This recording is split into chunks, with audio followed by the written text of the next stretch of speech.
Hello students, I am Nidhi Bhatt, your science teacher. Today we will continue chapter number 5 of class 10, that is periodic classification of elements. Today we will start with part number 2, that is modern periodic table. In previous part we have already studied about Dobereiner triad, Newland's octave rule and Mendeleev periodic table. Today we will learn about new law given by Henry Moseley for classification of elements. तो let's start. Students, पिछले part में हमने देखा था कि Mendeleev ने about 63 elements का काफ़ी अच्छा क्लासिफिकेशन स्टार्ट किया था, बट आफ्टर सम टाइम उसमें कुछ ना कुछ प्रॉब्लम्स प्रॉब्लम्स उस टेबल में आने लगी थी. तो कुछ चीज़ों का एक्सप्लेनेशन जो था मेंडलीव नहीं दे पाया था और उसके बाद उस टेबल को रिजेक्ट कर दिया गया. तो फिर एक नया लॉ आया, एक दूसरे साइंटिस्ट ने अपना आइडिया दिया जो थे हेनरी मोज़ले, और उन्होंने एलिमेंट्स का क्लासिफिकेशन अपने एक न्यू पैटर्न के अकॉर्डिंग किया. तो हम देखते हैं हेनरी मोज़ले का classification. In 1913 Henry Moseley given a new pattern for classification of elements. कौन थे वो? Henry Moseley. He says atomic number is more fundamental property for classifying the elements, not atomic masses. क्या कहा उन्होंने कि एलिमेंट्स को classify करने के लिए जो फंडामेंटल प्रॉपर्टी है, जो अभी तक के साइंटिस्ट एटॉमिक मास को लेकर चल रहे थे, वो एटॉमिक मास ना होकर के क्या है, एटॉमिक नंबर होना चाहिए. यानी कि उन्होंने रेफरेंस, जो हम अभी तक एटॉमिक मास ले रहे थे और उसके कारण क्लासिफिकेशन का जो पर्पस था पूरी तरह सॉल्व नहीं हो पा रहा था, उन्होंने उस रेफरेंस को चेंज किया. क्या कहा? वो रेफरेंस कौन होना चाहिए? Not atomic mass, atomic number. The atomic number of an element is more fundamental property than its atomic mass. कौन है फंडामेंटल प्रॉपर्टी? Atomic number. अब ये एटॉमिक नंबर क्यों है फंडामेंटल प्रॉपर्टी? ये उन्होंने कहा कि फंडामेंटल प्रॉपर्टी एटॉमिक नंबर होनी चाहिए, बट व्हाई? इसके पीछे एक बहुत सॉलिड रीजन था उनका. वो रीजन क्या था? स्टूडेंट, हम बात कर रहे हैं एलिमेंट्स को हम क्लासिफाई करेंगे, उनकी सिमिलैरिटी, उनकी केमिकल फिजिकल प्रॉपर्टीज सेम होनी चाहिए. मतलब सेम फिजिकल केमिकल प्रॉपर्टीज वाले एलिमेंट सेम स्लॉट में आने चाहिए. ठीक है, यानी कि हमें उनकी स्पेशली केमिकल रिएक्शंस को देखना है. ठीक, केमिकल रिएक्शंस सेम होनी चाहिए.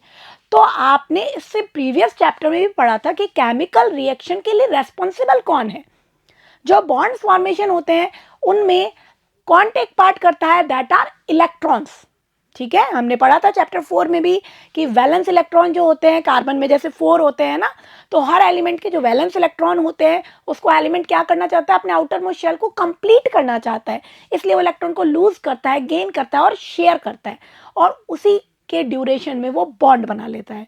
और बॉन्ड बनने का मतलब क्या है? उसकी केमिकल रिएक्शन हो रही है किसी दूसरे एलिमेंट से. यानी कि reactivity is directly depend on number of valence electron. ठीक है, यानी हम कह सकते हैं कि किसी भी एलिमेंट की जो रिएक्टिविटी है किस पे डिपेंड करती है? Number of valence electron.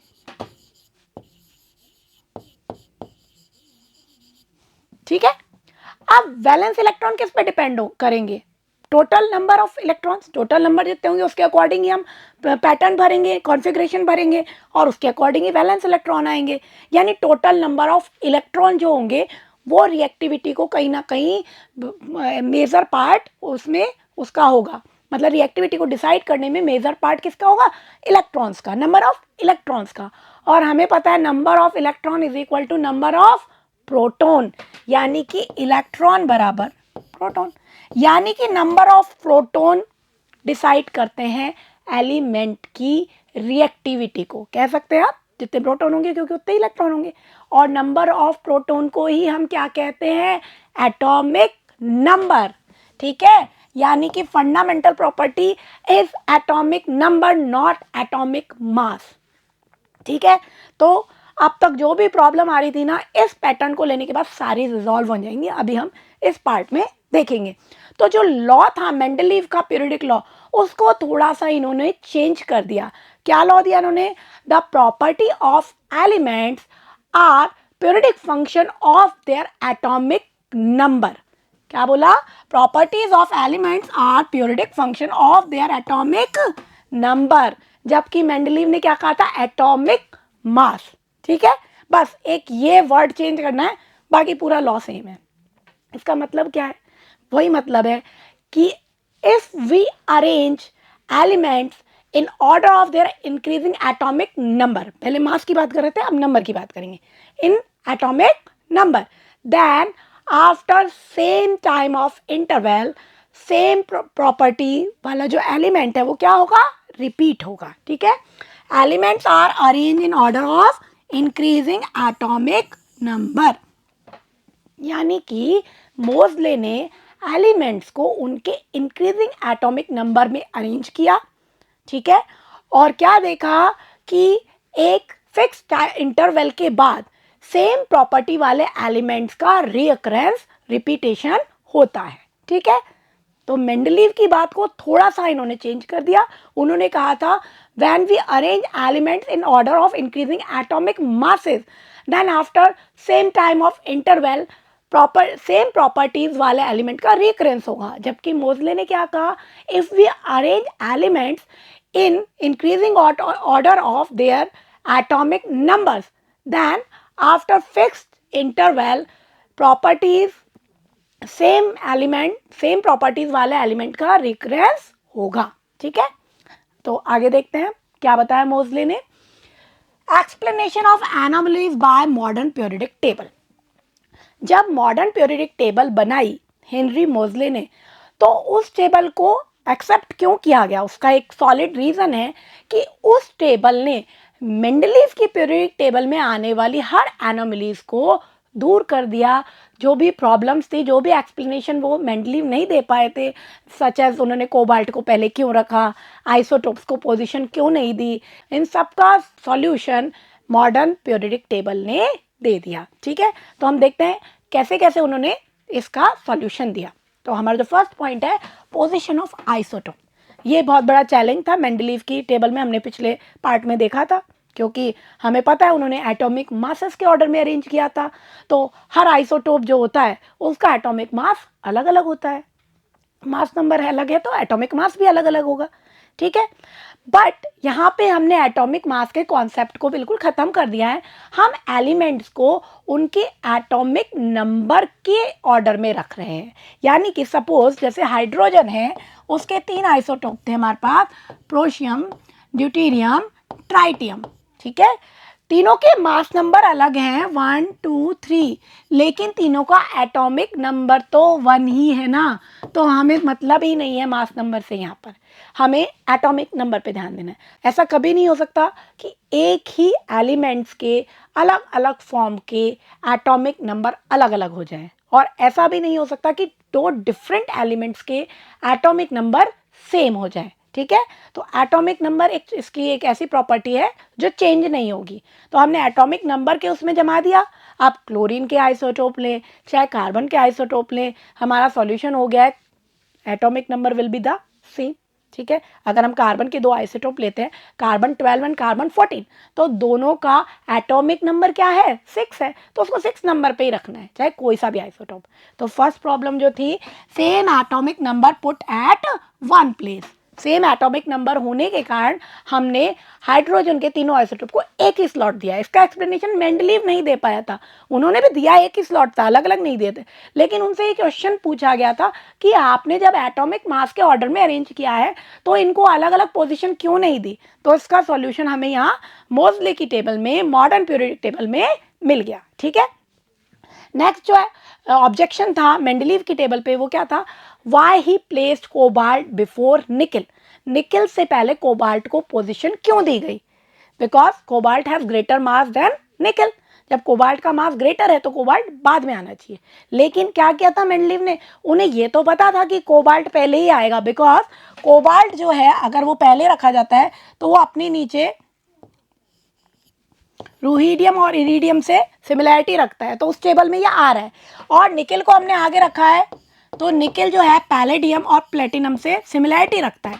तो ये काम तो मेंडलीव ने सही रखा था कि अपने सिमिलर ग्रुप में इनको प्लेस किया था, लेकिन वो ये एक्सप्लेन नहीं कर पाए थे कि कोबाल्ट जब हैवी है तो उसको निकेल से पहले प्लेस क्यों किया। तो यहाँ पे मोजले उसका आंसर इजीली दे सकता है, because cobalt has atomic number 27। Cobalt का एटॉमिक नंबर कितना है 27 और निकेल का कितना है 28। तो 28 तो बाद में ही आएगा 27 के, ठीक है ना। Cobalt with atomic number 27 comes before nickel 28। तो इसलिए वो उसका आराम से एक्सप्लेनेशन दे पाए कि क्योंकि एटॉमिक नंबर कोबाल्ट का कम है, इंस्टेड एटॉमिक मास ज़्यादा है लेकिन एटॉमिक नंबर कम है। तो एटॉमिक नंबर जिसका कम है पहले हम उसी को रखेंगे। तो इस तरह से जो मेंडलीव की टेबल की जो दूसरी प्रॉब्लम थी, जो दूसरा जो ऑब्जेक्शन था, वो भी रिजॉल्व हो गया, ठीक है। तो थर्ड पॉइंट क्या था, atomic number is always whole number. हम ये नहीं कैलकुलेट कर पा रहे थे मेंडलीव की टेबल से how many elements can discovered between two elements, क्योंकि मेंडलीव के टाइम तक सारे एलिमेंट्स की डिस्कवरी नहीं हुई थी, ओनली 63 एलिमेंट्स की डिस्कवरी हुई थी। और उनके जो एटॉमिक मास के ऑर्डर में उन्होंने अरेंज किया तो कई जगह पर गैप रह गए थे। तो मेंडलीव ने ये बात तो बिल्कुल सही बताई थी कि in future new elements would be discovered, future में न्यू एलिमेंट डिस्कवर होंगे और वो इन गैप्स में, इन स्लॉट्स में आएंगे। लेकिन how many elements can came between two elements, दो एलिमेंट्स के बीच में कितने एलिमेंट्स आ सकते हैं, इसका कोई एक्सप्लेनेशन नहीं था। सपोज दो एलिमेंट है, एक का मास है 40.2 और एक का है 40.6, तो आप इसके बीच में एटॉमिक मास के हिसाब से अगर हम भरें तो कितने भी एलिमेंट्स आ सकते हैं, 40.3, 40.4 या 40.5 वाला हो भी सकता है, नहीं भी हो सकता। तो उसको हम नहीं पता लगा सकते क्योंकि ये एक होल नंबर नहीं है। और जो एटॉमिक मास का जो इंक्रीजिंग ऑर्डर में उसने जब अरेंज किया था तो मास में जो चेंज हुआ था उसमें भी कोई ऐसी यूनिफॉर्मिटी नहीं थी कि हम आइडिया लगा सके कि हर बार 2 यूनिट बढ़ रहा है या 3 यूनिट बढ़ रहा है। तो हम उससे भी आइडिया नहीं लगा सकते थे कि कितने एलिमेंट्स और डिस्कवर हो सकते हैं। लेकिन जब हम एटॉमिक नंबर के ऑर्डर में अरेंज करते हैं तो एटॉमिक नंबर कैसा है, होल नंबर है। तो होल नंबर है तो हम इजीली पता कर सकते हैं। सपोज हमें 5th नंबर पे हमने बोरोन को आइडेंटिफाई कर लिया और 9 नंबर पे हमने फ्लोरीन को आइडेंटिफाई कर लिया सपोज, और बीच में कितने एलिमेंट्स हैं अभी डिस्कवर नहीं हुए, तो भी हमें पता है दोनों होल नंबर है और atomic number is increasing 1 by 1, atomic number 1 by 1 increase हो रहे हैं। तो बीच में कितने एलिमेंट्स आ सकते हैं, 3 आ सकते हैं, 6, 7 एंड 8, 3 आ सकते हैं ना भाई।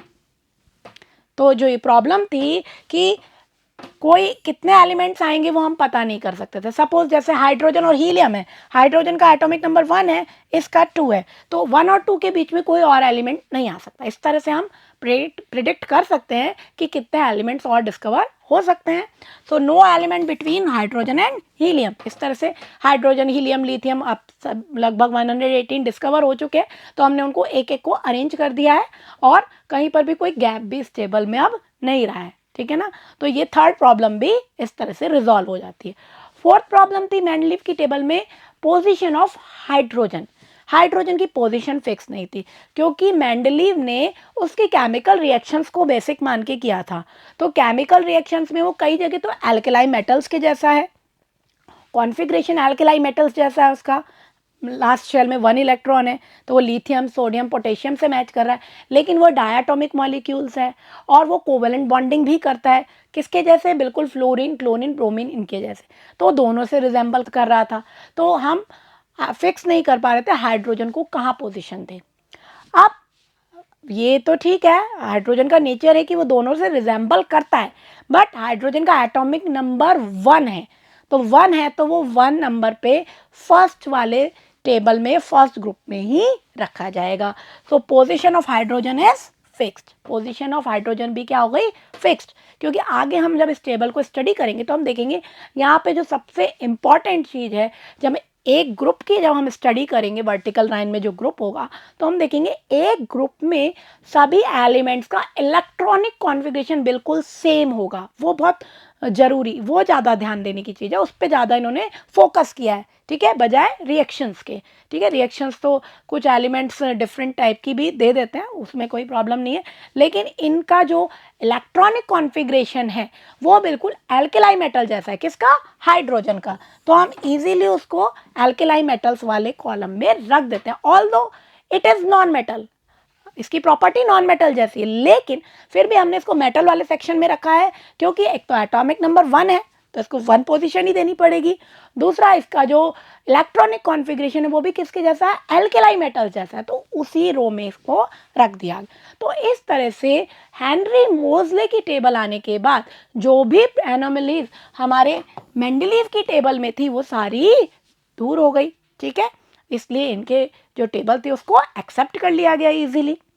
ठीक है, अब हम इसकी प्रॉपर्टीज देखेंगे कि क्या क्या प्रॉपर्टीज हैं हमारी मॉडर्न पीरियोडिक टेबल में। जैसे सच एज मेंडलीव की टेबल थी, वर्टिकल रोज थी, हॉरिजेंटल रोज थी, वैसा ही यहाँ पर भी है। यहाँ पे भी कुछ हॉरिजेंटल रोज हैं और कुछ वर्टिकल रोज हैं।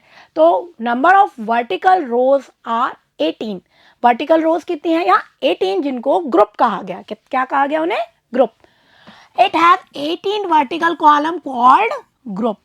ठीक है, and it has 7 horizontal rows that are called period. It has 7 horizontal rows which are called period. और एक बहुत स्पेशल चीज इस टेबल में है, क्या है? इन सेम ग्रुप, अगर सेम ग्रुप में कोई एलिमेंट्स हैं तो number of valence electron would be same, उसके वैलेंस इलेक्ट्रॉन बिल्कुल सेम होंगे। Elements with same number of valence electron placed in same group, same valence electron possess करने वाले एलिमेंट सेम ग्रुप में आएंगे। फॉर एग्जांपल इसका एटॉमिक नंबर 3 होता है, अगर हम इसको फिल करें 2 1। सोडियम का एटॉमिक नंबर 11 होता है, इसको हम फिल करें तो 2 8 1। पोटेशियम का एटॉमिक नंबर कितना होता है? 19 होता है, तो 2 8 8 1। सभी के वैलेंस इलेक्ट्रॉन कितने हैं? 1। तो सब के वैलेंस इलेक्ट्रॉन 1 है, तो ये एक ही शेल में आएंगे और उसका नंबर भी क्या होगा? उस ग्रुप का 1 होगा।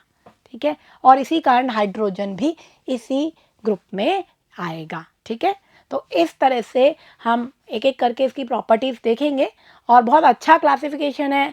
मेटल्स, नॉन मेटल्स को भी सेपरेट कर सकते हैं, उसको हम एक एक करके हम प्रॉपर्टीज को देखेंगे। ठीक है, नेक्स्ट पॉइंट क्या है? इन सेम पीरियड, अगर एक ही पीरियड हॉरिजेंटल रो में हम चल रहे हैं, तो सेम पीरियड में जो एलिमेंट्स होंगे उनमें number of shells will be similar. ठीक है, number of shell is equal to period number, और ये नंबर ऑफ शेल किसके बराबर होगा? पीरियड नंबर के। अब इसको मैं एक एग्जांपल से आपको एक्सप्लेन करूंगी। And elements with same number of shells are placed in same period, जिनमें नंबर ऑफ शेल्स सेम होंगे वो सेम पीरियड में होंगे, उनका पीरियड का नंबर भी वही होगा। फॉर एग्जाम्पल लिथियम, इसका कॉन्फ़िगरेशन अगर हम बढ़ते हैं 2 1। ठीक है, बेरिलियम 4 होता है एटॉमिक नंबर, फर्स्ट शेल में 2 इलेक्ट्रॉन, बचे कितने? 2, तो 2 2, इसका कॉन्फ़िगरेशन हो गया। बोरॉन कितना होता है? 5 होता है एटॉमिक नंबर, फर्स्ट शेल में 2 और फिर 3, 2 3। कार्बन 2 4 एंड नाइट्रोजन 7 नंबर पे आता है 2 5। इन सबके शेल कितने दिखाई दे रहे हैं? 1 2, 2 शेल में इनके इलेक्ट्रॉन भर रहे हैं, मतलब नंबर ऑफ शेल से ये मतलब। इसके भी 1 2 1 2 1 2 1 2, सबके जो इलेक्ट्रॉन्स हैं 2 शेल में कंप्लीटली भर रहे हैं। ठीक है, इसका मतलब सेम नंबर ऑफ शेल्स हैं, that means they would be in same period, यानी कि ये सभी एक ही पीरियड में होंगे, और उस पीरियड का नंबर भी क्या होगा? Number of shell is equal to period number 2। ठीक है, तो उसका पीरियड नंबर भी क्या होगा? 2 होगा। ये इस पीरियोडिक टेबल की एक बहुत स्पेशल चीज थी। ठीक है, नेक्स्ट प्रॉपर्टी क्या थी? Number of elements placed in particular period depends upon the fact that how electrons are filled into various shell. एक पीरियड में कितने एलिमेंट्स आएंगे, क्योंकि हर पीरियड में एलिमेंट्स का नंबर सेम नहीं था। अभी हम देखेंगे जब हम पीरियोडिक टेबल को एक एक प्रॉपर्टीज़ की टेबल के साथ समझेंगे तब हम देखेंगे पहले पीरियड में 2 एलिमेंट हैं, नेक्स्ट पीरियड में 8 एलिमेंट हैं, नेक्स्ट में फिर 8 हैं। तो हर पीरियड में नंबर ऑफ एलिमेंट्स अलग अलग है। और वो कितने हैं, बिल्कुल बोर्ड भरी स्कीम में हमने एक फॉर्मूला पढ़ा था 2n², जो ये बताता था कि एक शेल में कितने इलेक्ट्रॉन्स आ सकते हैं। तो जितने उस शेल में इलेक्ट्रॉन्स आ सकते हैं उतने ही उस नंबर के शेल में एलिमेंट्स फिल होंगे। ठीक है, फॉर एग्जाम्पल हम शेल नंबर पढ़ते थे 1 2 3 4। ठीक है, ये हमने 9th क्लास में पढ़ा है, जिनको हम नाम इस तरह से भी दे सकते थे KLMN। ठीक है, और एक फॉर्मूला हमने पढ़ा था 2n²। n means number of shell, और ये 2n² बताता है कि किसी भी शेल में मैक्सिमम कितने इलेक्ट्रॉन्स आ सकते हैं। ठीक है, तो K शेल में कितने इलेक्ट्रॉन आ सकते हैं, n इज इक्वल टू 1, 1 का स्क्वायर 1 इंटू 2 2। तो 1 नंबर के शेल में इलेक्ट्रॉन कितने आ सकते हैं, 2। तो 1 नंबर के पीरियड में भी एलिमेंट कितने आएंगे, 2। ठीक है, L सेकेंड नंबर का शेल, यहाँ n बराबर क्या हो गया, 2, 2 का स्क्वायर 4, 4 इंटू 2 8 है ना। यानी कि जो सेकेंड नंबर का शेल है L नंबर वाला, उसमें कितने इलेक्ट्रॉन्स आ सकते हैं, 8। इसका मतलब जो सेकेंड नंबर का पीरियड होगा उसमें एलिमेंट्स भी कितने आएंगे, 8। ठीक है, इस तरह से इसमें कंटिन्यूएशन चल रहा था। ठीक है, आगे हम देखते हैं next. In modern periodic table, a zigzag line separate metals and non-metals. अपने आप ही जब हमने इसको अरेंज किया तो एक नई चीज़ निकल के क्या आई कि एक जिगजैग लाइन है टेबल में बीच में, अभी आपको डेमोस्ट्रेट करेंगे। वो लाइन एक तरफ लेफ्ट साइड में मेटल्स को और राइट साइड में नॉन मेटल्स को सेपरेट कर रही है। और उस जिगजैग लाइन पे जो एलिमेंट्स हैं वो क्या है, metalloids, means they possess properties both of metals and non metals, दोनों की प्रॉपर्टी उनमें होती है। तो एक जिगजैग लाइन है जो सेपरेट करती है मेटल्स एंड नॉन मेटल्स को, और जिगजैग लाइन पे जो एलिमेंट्स हैं वो क्या है, मेटलॉइड्स और सब metal like boron, silicon, arsenic etcetera. Boron, silicon, germanium, arsenic, antimony, tellurium and polonium, ये क्या है, they are metalloids and they possess properties both of metal and non metals. ठीक है, तो ये थी मोज़ले की मॉडर्न पीरियोडिक टेबल की कुछ स्पेशल फीचर्स। ठीक है, अब हम इस टेबल को एक बार देख लेते हैं। ये है मॉडर्न पीरियोडिक टेबल। ठीक है, दीज आर, जो ये वर्टिकल रोज हैं, दीज आर ग्रुप्स। तो ग्रुप्स के नंबर देखेंगे एक बार, 1 2 3 4 5 6 7 8 9 10 11 12 13 14 15 16 17 एंड 18, 18 ग्रुप्स हैं। पीरियड्स देखेंगे, हॉरिजॉन्टल रोज पीरियड है 1 2 3 4 5 6 एंड 7, ये क्या है, पीरियड्स हैं। अब इनमें देखेंगे, this is zigzag line, this zigzag line separate metals and non metals. इसके जो इधर की तरफ है ये क्या है, सारी मेटल्स हैं, एंड जो इधर के साइड में ये जो आपको दिख रही है carbon, nitrogen, phosphorus, sulphur, oxygen, fluorine, chlorine, these are non metals. और ये जो पिंक शेड्स के जो बॉक्स है ये क्या है, metalloids, boron, silicon, germanium, arsenic, antimony, tellurium, polonium, ये क्या है, मेटलॉइड्स, और वी कैन से सब मेटल्स। ठीक है, इस टेबल को ज़्यादा ध्यान से देखेंगे, इसमें जो एटॉमिक नंबर के इंक्रीजिंग ऑर्डर में एलिमेंट्स को अरेंज किया है वो इस तरह से, फर्स्ट नंबर पे हाइड्रोजन यहाँ आएगा, सेकंड हीलियम, थर्ड पे लिथियम, बेरिलियम, ये स्पेस है, बोरोन 5 नंबर पे बोरोन है, carbon, nitrogen, oxygen, fluorine, neon. ठीक है, देन नेक्स्ट शेल आ जाएगा, next period, sodium, magnesium aluminium, silicon, phosphorus, sulphur, chlorine, organ. ठीक है, इस तरह से इंक्रीजिंग ऑर्डर में है। यहाँ पे इस स्टार को देखेंगे,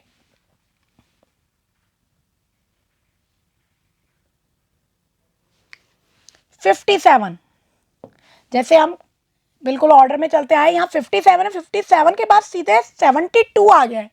ठीक है, तो ये 58 से 71 कहाँ गए, इसको एक बार देखेंगे। 57 लेंथेनम है, देन 58 से अलग से इनको बॉक्स दे रखा है, और इसका एक्सप्लेनेशन ये है कि जो ये अलग से जो बॉक्स में 14 एलिमेंट्स आ रहे हैं 58 से 71, ये बिल्कुल अलग प्रॉपर्टीज रखते हैं। तो ये जो है एलिमेंट्स, ये इसी का एक्सटेंशन है।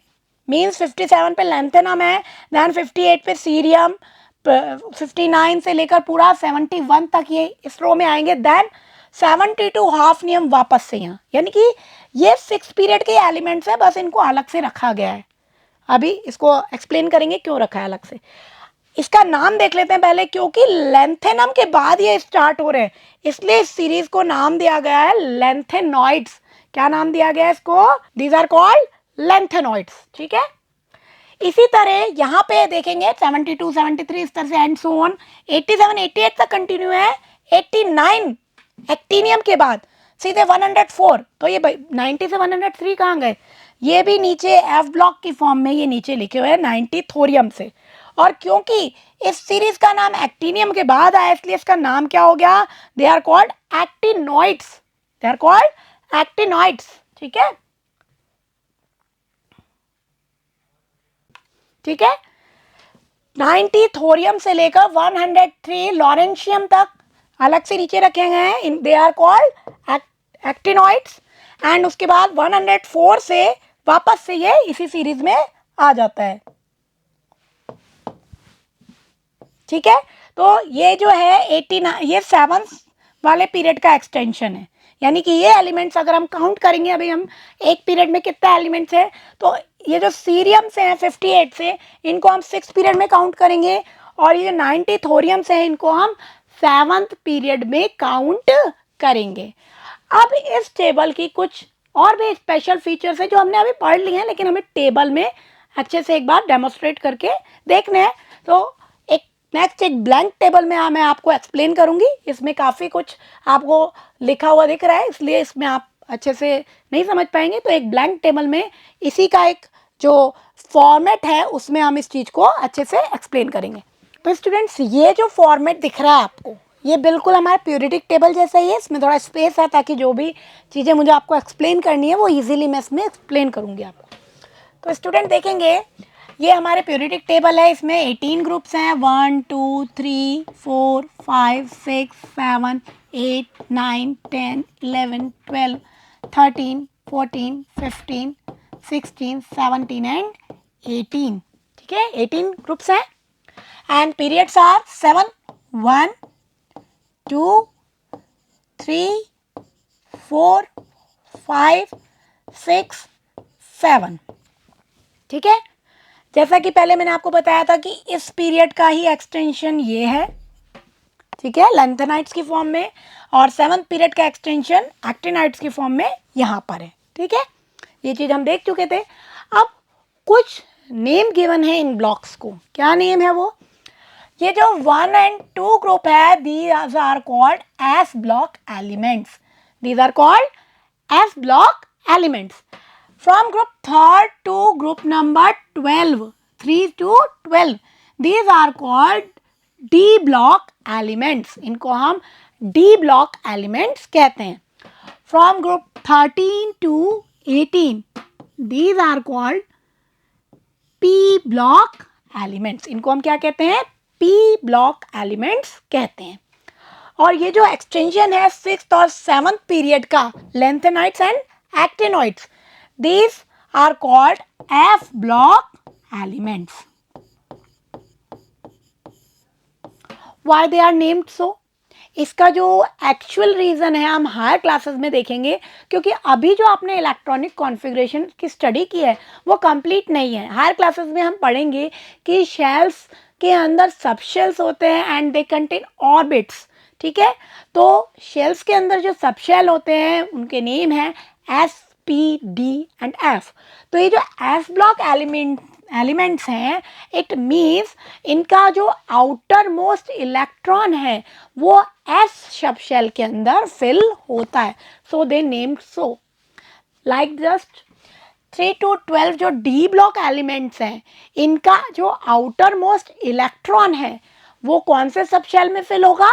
डी सब शेल में, so they named d block elements. Like इनका पी सब शेल में और इनका एस सब शेल में। वो कॉन्फ़िगरेशन अभी हमें हायर क्लासेस में पढ़ना है। बस आपको ये नेम पता होने चाहिए, इसलिए इसका रीज़न शॉर्ट एंड स्वीट जो आपके लेवल पे आपकी क्लास में जितना बताना चाहिए उतना मैंने आपको एक्सप्लेन कर दिया है, ठीक है। अब एक चीज़ और ध्यान देंगे, जो एस और पी ब्लॉक एलिमेंट्स हैं इनको हम नॉर्मल एलिमेंट्स और रिप्रेजेंटेटिव एलिमेंट्स भी कहते हैं, ठीक है। And d block elements are called transition elements. D block elements को हम क्या कहते हैं? ट्रांजिशन एलिमेंट्स कहते हैं। F block elements are called inner transition elements. F block के जो एलिमेंट्स हैं उनको हम क्या कहते हैं? Inner transition elements. In class tenth में we have to study about only normal और रिप्रेजेंटेटिव। नॉर्मल भी कहते हैं, रिप्रेजेंटेटिव भी कहते हैं, means S and P block. हमें इन्हीं के बारे में स्टडी करना है क्लास 10th में, ठीक है। डी एंड एफ जो हैं ये स्पेशल हैं काफ़ी, इनको हमें हायर क्लासेस में पढ़ना है। जो डी ब्लॉक के एलिमेंट्स हैं बहुत सारी स्पेशल प्रॉपर्टीज पॉजेस करते हैं। दे आर कैटलिस्ट, मेनली इनमें कैटलिस्ट होते हैं, निकल, पैलेडियम हमने देखे थे। दे हैव वेरिएबल वैलेंसी, इनकी वैलेंसी भी चेंज हो सकती है ना। कलरफुल कंपाउंड्स बनाते हैं, ये सब कुछ स्पेशल प्रॉपर्टीज़ है जो हमें हायर क्लासेस में पढ़नी है। जो डी ब्लॉक जो एफ ब्लॉक एलिमेंट्स हैं इसमें जो एक्टिनॉइड्स हैं they are mostly radioactive elements. ये जब मोस्टली थोरियम, यूरेनियम, ये सब रेडियो एक्टिव हैं। तो इनकी डिटेल्ड स्टडी हम हायर क्लासेस में करेंगे। अभी हमें फोकस करना है हमारे एफ ब्लॉक और पी ब्लॉक जो कि नॉर्मल और रिप्रेजेंटेटिव एलिमेंट्स कहलाते हैं, ठीक है। अब इनको कुछ नेम गिवन है, स्पेशल नेम जो आपको रिमेंबर याद रखने हैं। Hydrogen, lithium, sodium, potassium, rubidium, caesium and francium, ये इनके नाम है, ठीक है। तो students these are called alkaline metals. इनका क्या नाम है? इनका एक नाम है alkaline metals, alkali metals. Why they named so alkali metals? Because they form alkali. ये क्या बनाते हैं? alkali. Alkali means bases that are soluble in water. तो जो भी bases ये बनाते हैं NaOH, KOH that are soluble in water means they are alkali. So these metals are called alkali metals. Okay. Next देखेंगे हम सेकेंड ग्रुप में beryllium, magnesium, calcium, strontium, barium.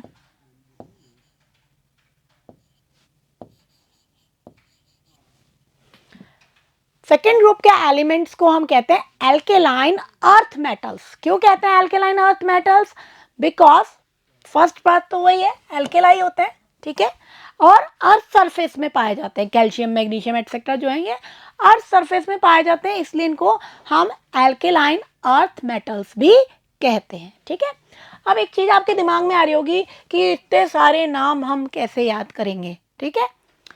वैसे इतने नाम अभी याद करने की ज़रूरत नहीं है, वैसे बहुत इजी है। केमिस्ट्री में बहुत अच्छी अच्छी राइम्स बना के इनको याद किया गया है। एक बार रिकॉल करते हैं, एक बार वापस से हमारी टेबल पे चलते हैं। देखिए कुछ राइम्स मैं आपको बता रही हूँ, इजीली उनसे याद कर लेते हैं हम। हमारे लिए ना करो रब से फरियाद, बेटा मांगे कार स्कूटर बाप रोए, ठीक है। ऐसे कुछ नाम रख रखे 13 ग्रुप। हमें तो 1, 2 और फिर 13 से लेकर 18 यही पढ़ना है ना। तो 13 में देखेंगे boron, aluminium, gallium, indium, thallium, ये सब है। तो इसके लिए राइम बनाई गई है, बैंगन, आलू, गाजर इन थैली। ऐसे कुछ अलग अलग लाइन्स बना करके आप भी बना सकते हैं, उनसे हमको इजीली हम याद कर सकते हैं। ठीक है, तो नेक्स्ट हम चलते हैं, हम जो पढ़ रहे थे उसी पे। तो ये हमारा सेकंड ग्रुप है, इसको हम क्या कहते हैं, एल्केलाइन अर्थ मेटल्स। ग्रुप 17 भी इसी तरह से इंपॉर्टेंट है, इनको हम कहते हैं halogens. These are called halogens. Fluorine, chlorine, bromine, iodine. ठीक है, फिर कल 12 INT, ऐसे इसको याद कर सकते हो आप इजीली। ये क्या कहलाते हैं, हैलोजन्स। ऐसे ही जो हमारा 18 ग्रुप है उसको हम कहते हैं नोबल गैसेस, इनर्ट गैसेस, क्योंकि उनका आउटर मोस्ट शेल पहले से ही कंप्लीट होता है। फॉर एग्जांपल हीलियम, नियॉन हमने पढ़ा था, है ना, तो इसको हम क्या कहते हैं, नोबल गैसेस।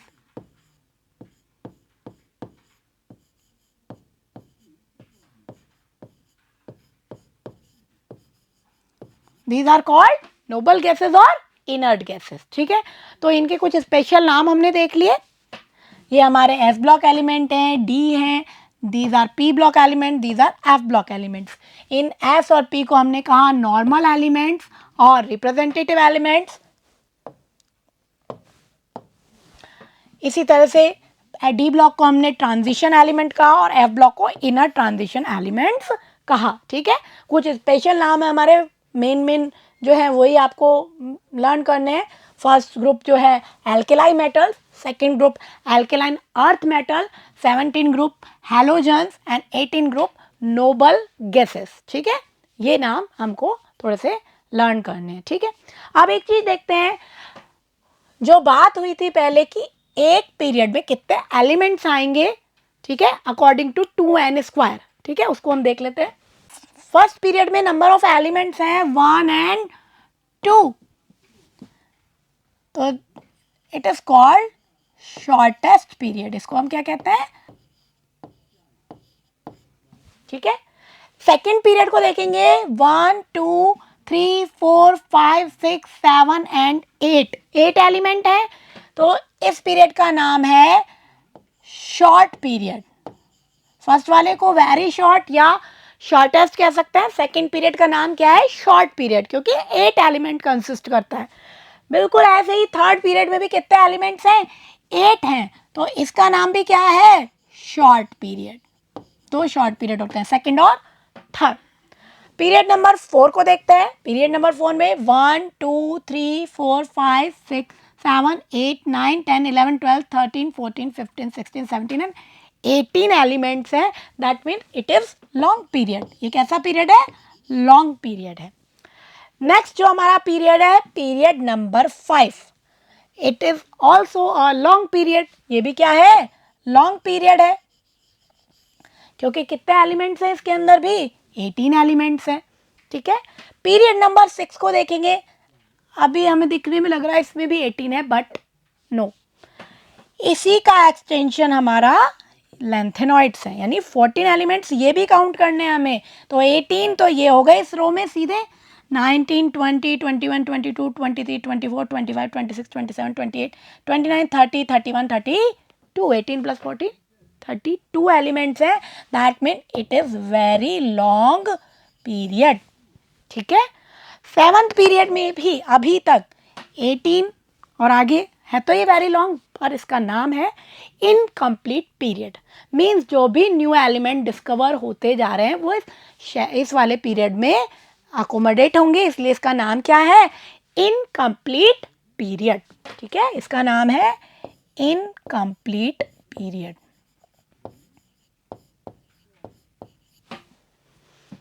ये तो कुछ नेम्स थे जो हमें लर्न रखने। इसके अलावा इस पीरियडिक टेबल में जो स्पेशल है, जो क्वेश्चन सॉल्व करने के लिए जो ध्यान रखनी है वो बात।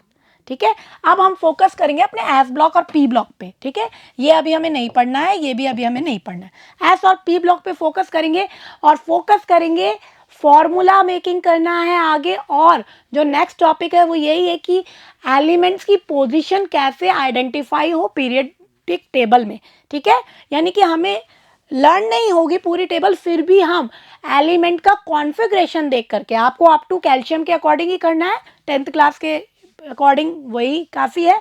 तो कॉन्फ़िगरेशन से हम पीरियडिक टेबल में उस एलिमेंट का कौन सा पीरियड नंबर है, कौन सा ग्रुप नंबर है, कौन सी वैलेंसी है, उसको आइडेंटिफाई कर सकते हैं। उसके लिए कुछ स्पेशल कुछ बातें हमें ध्यान रखनी है। बातें क्या है? Now focus on S and P block, यानी 1 2 ग्रुप एंड 13 to 18 ग्रुप। ठीक है, तो नंबर 1 ग्रुप में जितने भी एलिमेंट्स हैं, hydrogen, lithium, sodium, potassium, rubidium, caesium, francium, सभी के वैलेंस इलेक्ट्रॉन होंगे 1। कितने होंगे? 1। तो यही तो सिमिलैरिटी देख रही थी केमिकल प्रॉपर्टीज में, यानी कि बिल्कुल मोजले का क्लासिफिकेशन बिल्कुल करेक्ट है कि एक ही जैसे एलिमेंट्स, एक ही नंबर जो वैलेंस इलेक्ट्रॉन वाले एलिमेंट्स हैं वो सेम स्लॉट में आ रहे हैं। जो हमारा सेकंड वाला ग्रुप है, बेरिलियम, मैग्नीशियम, कैल्शियम, स्ट्रोंशियम, ये वाला, इसमें जो नंबर ऑफ वैलेंस इलेक्ट्रॉन होंगे वो कितने होंगे? 2। जितना ग्रुप नंबर है उतने ही होंगे। ठीक है, 1 और 2 में। ठीक है, अब चलते हैं हम ग्रुप नंबर 13 पे। ग्रुप नंबर 13 में वैलेंस इलेक्ट्रॉन होंगे 10 को माइनस कर देना 13 से। ठीक है, अब यहाँ से हम जो अभी आगे पढ़ेंगे उसमें ग्रुप में से 10 माइनस करना है, तो 13 माइनस 10 मीन्स वैलेंस इलेक्ट्रॉन होंगे 3। ठीक है, 14 में 4, 15 में 5, 10 माइनस करते जाना है, 16 में 6, नंबर ऑफ वैलेंस इलेक्ट्रॉन है ये। ठीक है, तो अगर आपको एक का पता लग जाएगा एक सीरीज में,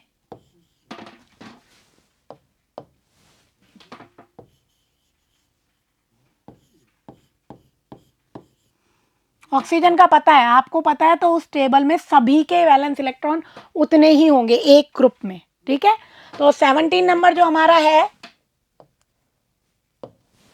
इसमें वैलेंस इलेक्ट्रॉन होंगे 7, और हीलियम वाला जो ग्रुप है नोबल गैस, उसमें वैलेंस इलेक्ट्रॉन 8 होंगे, कंप्लीट होंगे।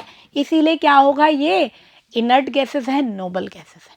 तो ये थी हमारी periodic table, modern periodic table की कुछ स्पेशल बातें। अब हम नेक्स्ट टॉपिक देखते हैं कि कैसे हम किसी एलिमेंट के कॉन्फ़िगरेशन से उसका पीरियडिक टेबल में ग्रुप नंबर और पीरियड नंबर आइडेंटिफाई कर सकते हैं। Identify group number and period number by electronic configuration and make formula of compound, और उसके अकॉर्डिंग हमें फॉर्मूला भी बनाना है। तो सपोज हमें एक एलिमेंट दिया है सोडियम, हमें इसका एटॉमिक नंबर याद होना चाहिए। ठीक है, एटॉमिक नंबर 11। इसको अगर हम कॉन्फ़िगरेशन भरेंगे 2 8 1। ठीक है, आपको कैल्शियम तक का ही क्वेश्चन पुटअप होगा क्लास 10 में। अब देखिए, आपको पहले तो पता करना है ग्रुप। ग्रुप के लिए हमें फोकस करना है नंबर ऑफ वैलेंस इलेक्ट्रॉन पे। ठीक है, तो देखिए वैलेंस इलेक्ट्रॉन कितना है? 1, और 1 वैलेंस इलेक्ट्रॉन था ग्रुप नंबर 1 में, यानी कि सोडियम होगा ग्रुप नंबर 1 में।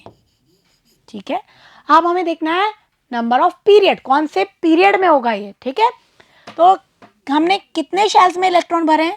1 2 3 टाइम्स भरे हैं ना हमने, यानी कि 3 शेल में भरे हैं। And number of shell is equal to number of period, यानी कि ये कौन से पीरियड में होगा? Period number 3। ठीक है, एक और एग्जांपल देखते हैं, फिर हम चेक करेंगे सही है क्या।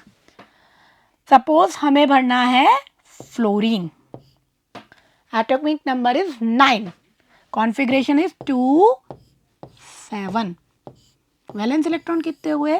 7। ठीक है, यानी कि 7 में देखो 1 और 2 आते हैं ना वैलेंस इलेक्ट्रॉन, तब तो 1 आया तो ग्रुप नंबर 1, 2 आया तो ग्रुप नंबर 2। उसके बाद अगर आपके वैलेंस इलेक्ट्रॉन 3 4 5 6 7 8 तक आएंगे, जितने भी आ रहे हैं उसमें आपको 10 ऐड कर देना है, तो आपका ग्रुप नंबर आ जाएगा। तो 7 वैलेंस इलेक्ट्रॉन है, 7 में 10 ऐड कर दिया, यानी ये 17 ग्रुप का मेंबर होगा। और पीरियड नंबर, क्योंकि 2 टाइम्स हमने भरे हैं इलेक्ट्रॉन, यानी पीरियड नंबर हो जाएगा हमारा 2। तो हम चेक करते हैं क्या ऐसा है कि सोडियम फर्स्ट ग्रुप के 3rd पीरियड में है और फ्लोरीन 17 ग्रुप के 2nd पीरियड में है। Sodium first group and 1 2 3 3rd period, सही है। Fluorine 17 group and period number 2। अब आप इसको फर्स्ट नहीं काउंट करेंगे, फर्स्ट पीरियड में तो 2 ही एलिमेंट है हाइड्रोजन, ये 2 पीरियड चल रहा है, तो हमने आइडेंटिफाई कर लिया इस तरह से। तो इस तरह के क्वेश्चन चैप्टर में पूछे जाते हैं, ठीक है। नेक्स्ट देखेंगे, पीरियड नंबर ग्रुप नंबर पता लग गया, अब हमें बनाना है फॉर्मूला। सपोज हमें सोडियम और फ्लोरीन का ही फॉर्मूला बनाना है, ठीक है। फॉर्मूला बनाने के लिए वैलेंसी मालूम होनी चाहिए। तो सोडियम के आउटर मोस्ट शेल में वैलेंस इलेक्ट्रॉन 1 है, that mean it can loose 1 electron, ये 1 इलेक्ट्रॉन लूज कर सकता है, वैलेंसी 1 होगी और इस पे चार्ज आएगा Na+, ठीक है। फ्लोरीन, ये इसके आउटर मोस्ट शेल में 7 इलेक्ट्रॉन है, that mean it can gain 1 electron, ठीक है। तो वैलेंसी इसकी भी क्या है, 1 है, ठीक है। और -1 चार्ज आएगा 1 इलेक्ट्रॉन गेन करने के बाद। रिकॉल कीजिए क्लास 9th में हमने फॉर्मूला मेकिंग सीखा था, उसमें हमने क्या पढ़ा था, पहले हम लिखेंगे मेटल या हमारा पॉजिटिव कैटायन, उसकी वैलेंसी, देन हम राइट साइड में लिखेंगे, देन हम दूसरी तरफ लिखेंगे जो हमारा एनायन है और उसके ऊपर उसकी वैलेंसी, और क्रॉस कर देंगे, वैलेंसी को क्रॉस कर देंगे। तो देखिए सोडियम 1 है, वैलेंसी 1 लिखेंगे इसके नीचे इसकी, तो 1 लिखने की ज़रूरत ही नहीं है, और इसके नीचे भी 1 NaF, ये बन गया formula.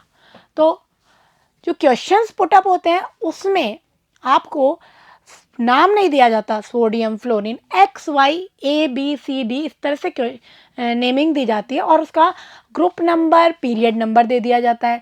Group number period number से हम वैलेंस इलेक्ट्रॉन निकाल सकते हैं, जैसे हमने अभी वैलेंस इलेक्ट्रॉन से ग्रुप नंबर पता किया था, वैसे ही ग्रुप नंबर पीरियड नंबर से हम वैलेंस इलेक्ट्रॉन पता कर सकते हैं। वैलेंस इलेक्ट्रॉन पता लगते ही हमें उसकी वैलेंसी पता लग जाएगी, और वैलेंसी के अकॉर्डिंग हम फॉर्मूला बना लेंगे, ठीक है। तो इस तरह की एक्सरसाइजेस इस चैप्टर में हमें मोस्टली करनी है, तो इस चीज़ को बहुत ध्यान रखेंगे, ठीक है। नेक्स्ट पॉइंट पे अब हम चलते हैं, trends in modern periodic table. Trends mean modern periodic table में जो प्रॉपर्टीज़ हैं उसका क्या ट्रेंड है, मीन्स जब हम एक स्टेप से दूसरे स्टेप में जाते हैं तो वो प्रॉपर्टीज़ किस तरह से चेंज होती हैं, उसका एक बहुत ही ब्यूटीफुल ट्रेंड है इस टेबल में। हम देखेंगे across a period, her period में सेम चल रहा है वो ट्रेंड। तो एक पीरियड का अगर हमें ट्रेंड पता लग गया कि when we move from left to right और अक्रॉस अ पीरियड, तो इस प्रॉपर्टी में चेंज क्या हो रहा है, डिक्रीज हो रहा है, इंक्रीज, तो वही चेंज सभी पीरियड पे अप्रोक्सीमेटली फॉलो करेगा, ठीक है। तो पहला जो हमारा प्रॉपर्टी है दैट इज वैलेंस इलेक्ट्रॉन, इसको हम अभी हमने देखा था, एक बार दोबारा से हम इसको देख लेते हैं, सबसे इंपॉर्टेंट यही है। तो देखेंगे हमें एस और पी ब्लॉक पे ध्यान देना है, डी और एफ पर ध्यान नहीं देना है। फर्स्ट वाला जो हमारा ग्रुप है उसमें वैलेंस इलेक्ट्रॉन 1 2 3 4 5 6 7 8, यही था, ठीक है ना। So we can say when we move from left to right, जब हम लेफ्ट से राइट मूव कर रहे हैं इन अ सेम पीरियड में number of valence electron is increasing, valence electron increase हो रहा है, ठीक है। और when we move down the group top to bottom in a same group, जब हम सेम ग्रुप में टॉप टू बॉटम जाएंगे तब वैलेंस इलेक्ट्रॉन क्या होगा, सेम रहेगा, पूरे ग्रुप में 1 ही रहेगा, इसमें 2 ही रहेगा, इसमें 3 रहेगा, पूरे ग्रुप में इसमें 4 5 6 7 एंड 8, इस तरह से होगा। यानी कि across the period number of valence electron is increasing and down the group number of valence electron is constant in same group, एक ही ग्रुप में number of valence electron same रहेगा, और when we move across a period number of valence electron is increasing step by step, ठीक है। if we consider S and P block elements, ठीक है। Next देखेंगे, नेक्स्ट पॉइंट है हमारा valency, बिल्कुल वैलेंस इलेक्ट्रॉन से रिलेटेड ही है, ठीक है। अगर वैलेंस इलेक्ट्रॉन को समझ लेंगे तो वैलेंसी बहुत ही इजीली हम कर लेंगे। तो वैलेंस इलेक्ट्रॉन में देखे थे 1 2 3 4 5 6 7 एंड 8, ये थे। अब वैलेंसी देखते हैं।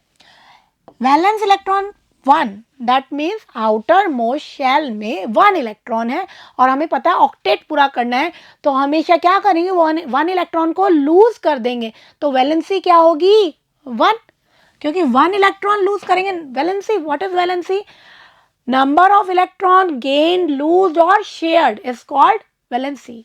तो it can lose one electron, either hydrogen, lithium, sodium, जो भी हम ले रहे हैं इस ग्रुप में से, वो वन इलेक्ट्रॉन लूज कर सकते हैं, तो वैलेंसी क्या हो गई, one.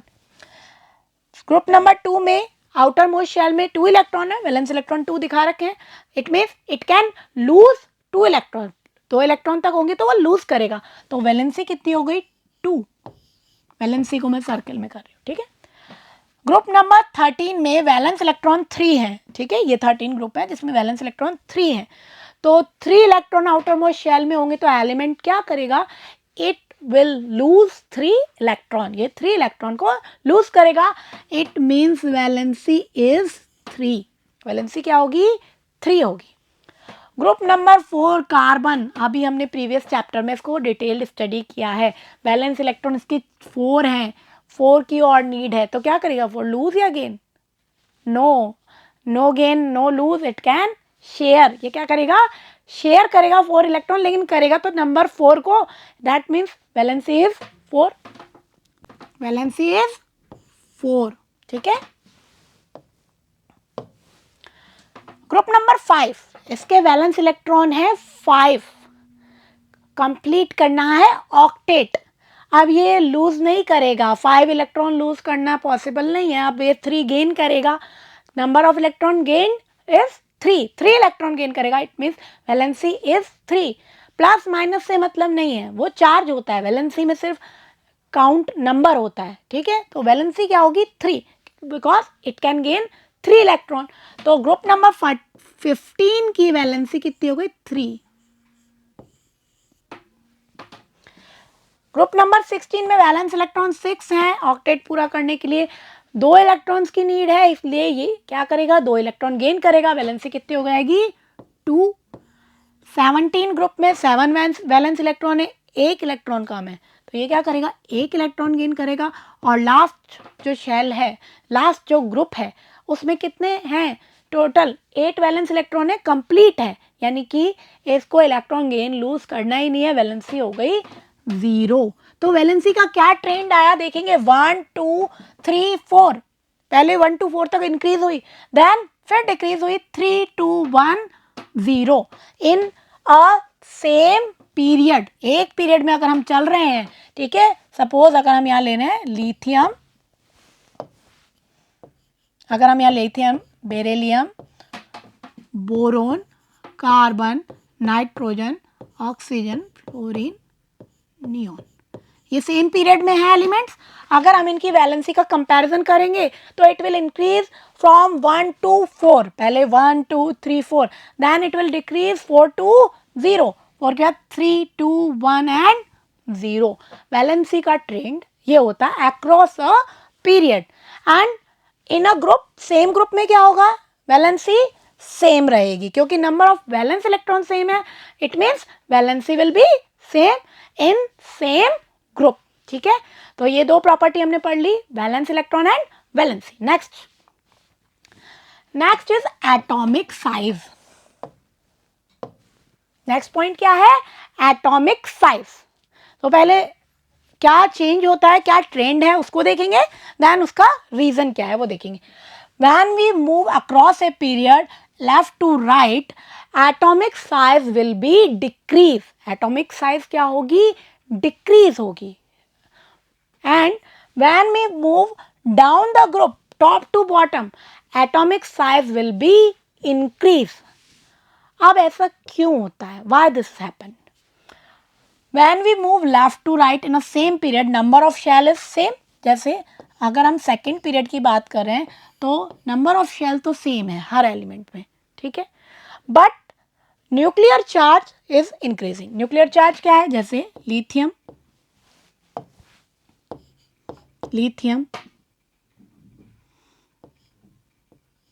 Beryllium, boron, carbon, nitrogen, oxygen, fluorine and neon, सभी में 2 शेल्स हैं, लेकिन अगर हम इनका नंबर ऑफ प्रोटॉन देखें, वही न्यूक्लियर चार्ज है और वही इलेक्ट्रॉन को एक तरीके से अट्रैक्ट कर रहा है, ठीक है। तो लिथियम में 3 प्रोटॉन थे, बेरिलियम में 4, बोरॉन में 5, 6, 7, 8, 9 एंड 10 नंबर ऑफ प्रोटॉन जो कि इफेक्टिव न्यूक्लियर चार्ज भी है ना, वो इंक्रीज हो रहा है, ठीक है। अगर ये हमारा एटम है, ये हमारा एटम है, इसमें ये न्यूक्लियस है, प्रोटॉन न्यूट्रॉन, और इसके 2 शेल हैं और यहाँ पे इलेक्ट्रॉन्स हैं। इलेक्ट्रॉन सेकंड शेल में ही भर रहे हैं, लेकिन जो प्रोटॉन का जो चार्ज है वो बढ़ता जा रहा है।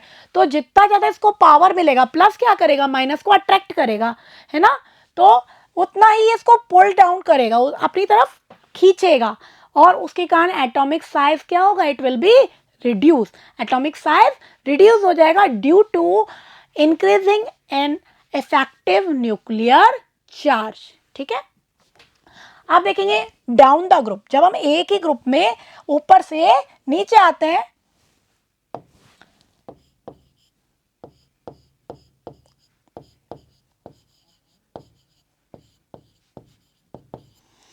नंबर ऑफ प्रोटॉन तो यहां भी बढ़ रहा है, ठीक है, लेकिन हमने पढ़ा था number of period is equal to number of shell.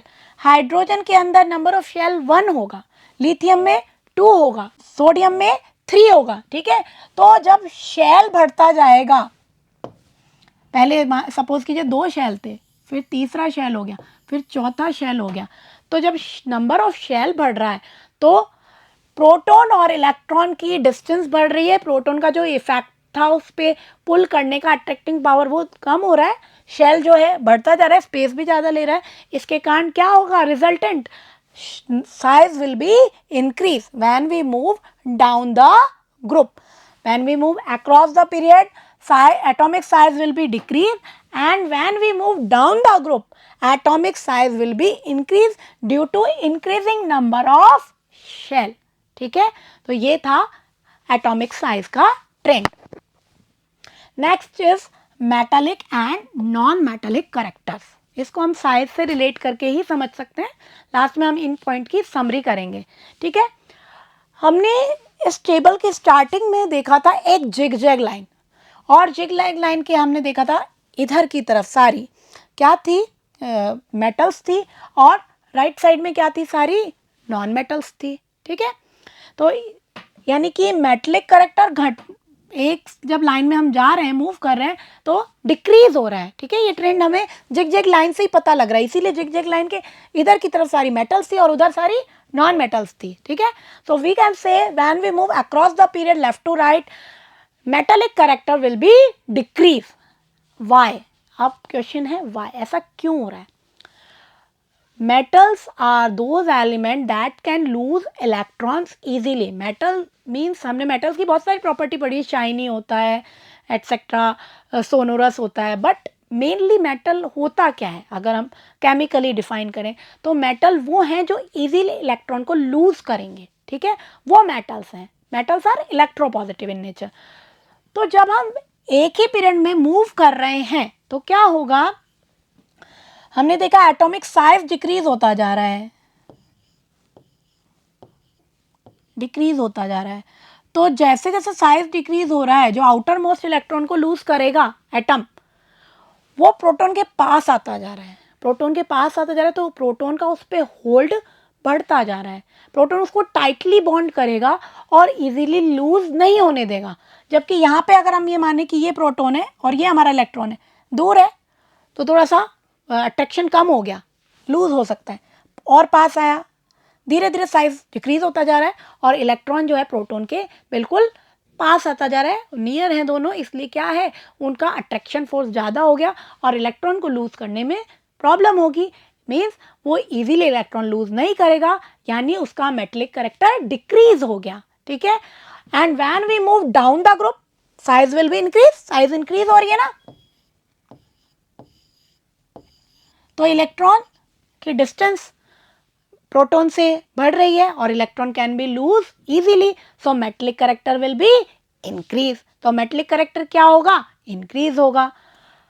Non metallic character में इसका जस्ट अपोजिट होगा। When we move left to right, non-metallic character is increasing, and when we move down the group, non-metallic character is decreasing. तो इन trends पे question काफ़ी put up होते हैं, बहुत important है, इसको ध्यान में रखना है. एक बार हम इसको टेबल की फॉर्म में देख लिया, अब हम इसका थ्योरेटिकल पार्ट एक बार समरी करेंगे कि हमने क्या क्या ट्रेंड देखा. फर्स्ट पॉइंट था वैलेंसी. ट्रेंड्स के अंदर it is determined by the number of valence electron present in outermost shell. Valency को हम डिटरमाइन करते हैं आउटर मोस्ट शेल में वैलेंस इलेक्ट्रॉन के नंबर के अकॉर्डिंग. ठीक है. On moving left to right in each period, valency of element increases from 1 to 4. हमने देखा था पहले 1 to 4 तक increase हुई थी. Then it will decreases from 4 to 0.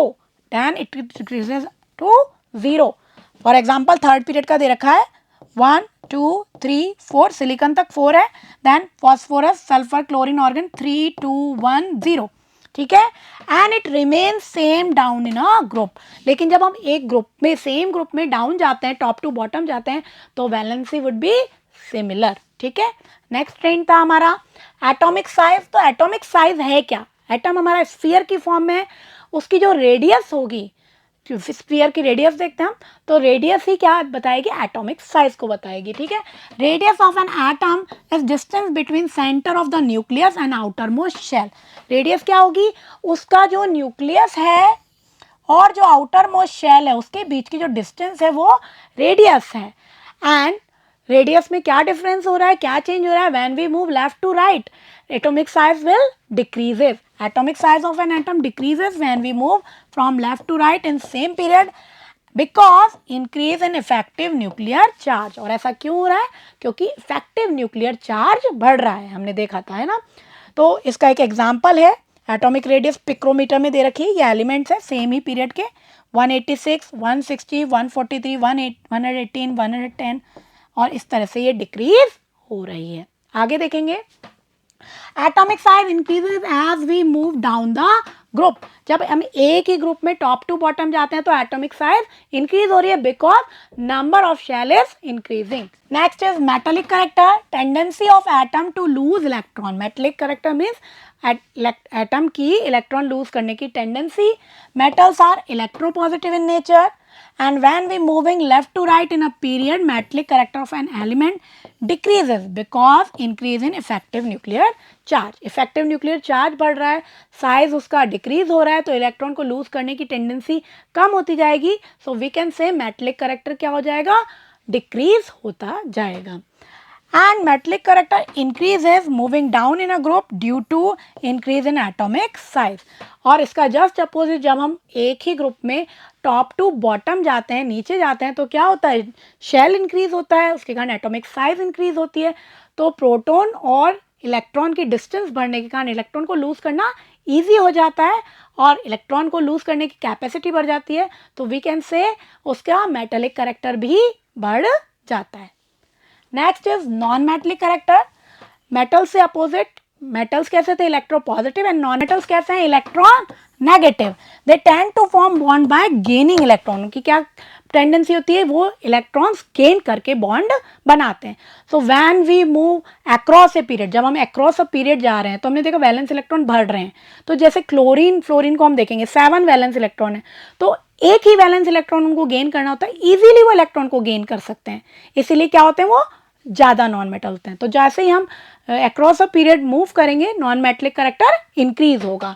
Occupies the right side of periodic table. और नॉन मेटल्स इसीलिए periodic table की राइट साइड को ऑक्यूपाई करती है. It increase across a period due to increase in effective nuclear charge. Non metallic character कैसा होगा? Increase होगा. And when we move down the group, non metallic character would be decreases. ठीक है. Non metallic character decreases as we moving down a group. ठीक है. बिल्कुल metallic character से opposite चलता है. ठीक है. अब एक चीज और ध्यान रखेंगे, मेटल के ऑक्साइड्स हमने पढ़ा है जूनियर क्लासेस में. Metal oxides are basic in nature and non metal oxides are acidic in nature. ठीक है. तो ये था हमारे कुछ प्रॉपर्टीज का ट्रेंड जो कि हमारे पीरियडिक टेबल में किस तरह से डिक्रीज और इंक्रीज होता है. ठीक है. एक बार हम समरी करते हैं. आज हमने मॉडर्न पीरियडिक टेबल देखा, उसमें हमने फंडामेंटल प्रॉपर्टी एटॉमिक मास के बजाय हमने किसको लिया, एटॉमिक नंबर को। मीन्स हमने एटॉमिक नंबर के अरेंजमेंट में उनको जब अरेंज किया तो हमारे सेम प्रॉपर्टी वाले एलिमेंट्स की अकरेंस होती है। देन हमने पीरियडिक टेबल फॉर्म देखा जिसमें 18 ग्रुप हैं, ठीक है, एंड 7 पीरियड्स हैं। जो पीरियडिक टेबल है नॉन मेटल्स और मेटल्स को सब डिवाइडेड करती है जिगजैग लाइन से। देन हमने क्या देखा, ट्रेंड्स देखा कि पीरियडिक टेबल में जब हम मूव करते हैं across a period valence electron increase होते हैं 1 to 8, वैलेंसी 1 to 4 तक इंक्रीज होती है, दैन इट विल डिक्रीज, वापस से डिक्रीज होती है। एटॉमिक साइज सेम पीरियड में जो होती है डिक्रीज होती है, और जब हम डाउन जाते हैं एक ही ग्रुप में तो एटॉमिक साइज इंक्रीज होती है क्योंकि न्यू शेल हमारा ऐड होता है। मेटालिक कैरेक्टर सेम पीरियड में जब हम मूव करेंगे left to right it will decrease, and when we move top to bottom it will increase, and opposite is non metallic character. Non metallic character increase होगा across a period, और when we move down the group it will decrease, ठीक है। तो इस तरह की हमने properties देखी, ठीक है। आई होप आपको ये सभी ट्रेंड और क्वेश्चंस अच्छे से समझ में आएंगे। नेक्स्ट पार्ट में हम इस चैप्टर की एक्सरसाइज क्वेश्चंस को लेंगे, तो इसको अच्छे से स्टडी करेंगे, बहुत इंपॉर्टेंट चैप्टर है। तो नेक्स्ट पार्ट में हम एक्सरसाइजेस को फोकस करेंगे। Thank you.